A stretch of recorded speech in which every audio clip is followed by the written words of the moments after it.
Баршаңызға сәлем, сіздермен Фариза асханасы. Бүгін сіздермен өте оңай жасалатын пиццаның жасалу жолымен бөліспекшімін. Әсіресе таңғы асқа тездетіп жасап жіберіп, балаларыңызды қуантсаңыздар болады. Ең бастысы құрамына дрожь қосып, оның ашуын күтіп отырмайсыз. Алдымен осы видеоның астында подписаться деген кнопканы басып, каналға тіркеліп алыңыз.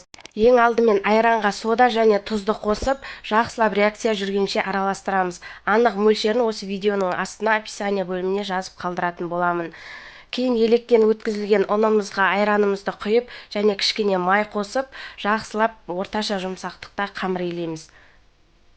Алдымен қасықтың көмегімен жақсылап араластырып аламыз. Сонан соң қолымыздың көмегімен орташа жұмсақтықта қамыр илейміз.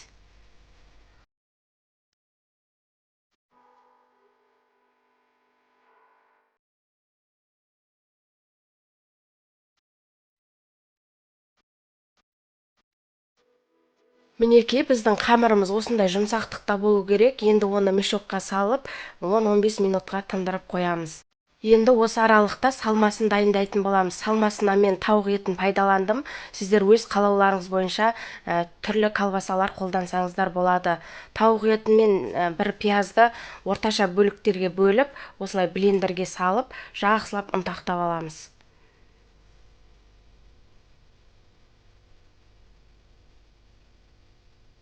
Міне, тауық етін жақсылап ұнтақтап алдық пиязбен бірге. Енді оны басқа ыдысымызға салып, үстіне дәміне қарай тұз, бұрыш және кориандрды қосып, жақсылап араластырамыз.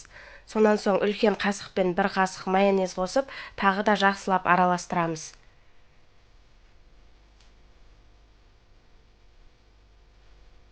Мінекей, осымен біздің салмамыз дайын. Енді сырымызды теркадан өткізіп аламыз. Терканың үлкен жағынан өткізіп аламыз.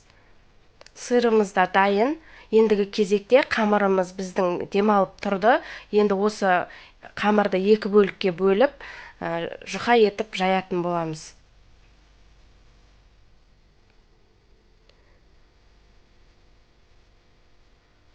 Қамырымызды ұнның көмегімен оқтаумен жұқа етіп жайып аламыз.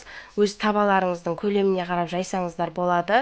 Қалауларыңыз бойынша қамырдың шеттерін қалыңдау етіп, нағыз пиццериядағыдай етіп жайсаңыздар болады.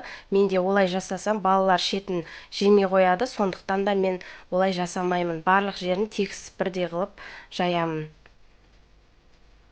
Қамырымызды жайып алдық.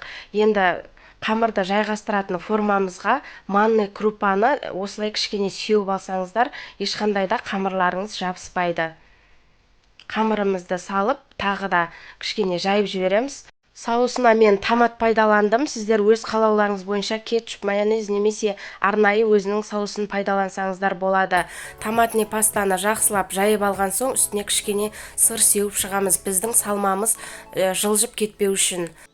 Кейін жаңағы біз дайындап қойған тауық етінен жасалған салмамызды бір тегіс етіп, дәл видеода көрсетілгендей етіп жайып шығамыз.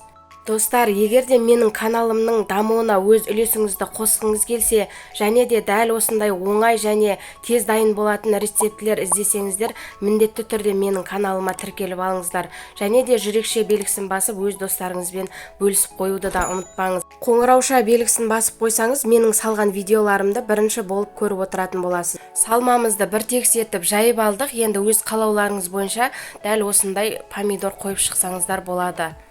Кейін үстіңгі бөлігіне қайтадан сыр қойып, 200 градус қызып тұрған пеште 10-15 минут пісіреміз. Міндетті түрде жоғары градусқа қойып, 15 минут ғана қоясыздар пиццаңызды. Одан артық қоятын болсаңыздар, пиццаларыңыз қатып кетеді. Шеттері ақ болғанымен, оның құрамы толықтай піскен, жұп-жұмсақ болып шығады. Мінекей, біздің тез дайын болатын пиццамыз пісіп шықты. Мен ұзағымен 15 минут ғана уақыт қойдым. Көріп тұрғандарыңыздай өте жұп-жұмсақ, әдем болып пісіп шықты. Енді мен сіздерге кесіп көрсететін боламын. Көріп тұрғандарыңыздай өте жұмсақ кесіліп жатыр. Міндетті түрде дәл осы рецептпен жасап көріңіздер. Бір жасағаннан ойыңыздағыдай шығатынына сенімдімін. Сіздермен болған Фариза. Келесі видеода кездескенше сау болыңыздар.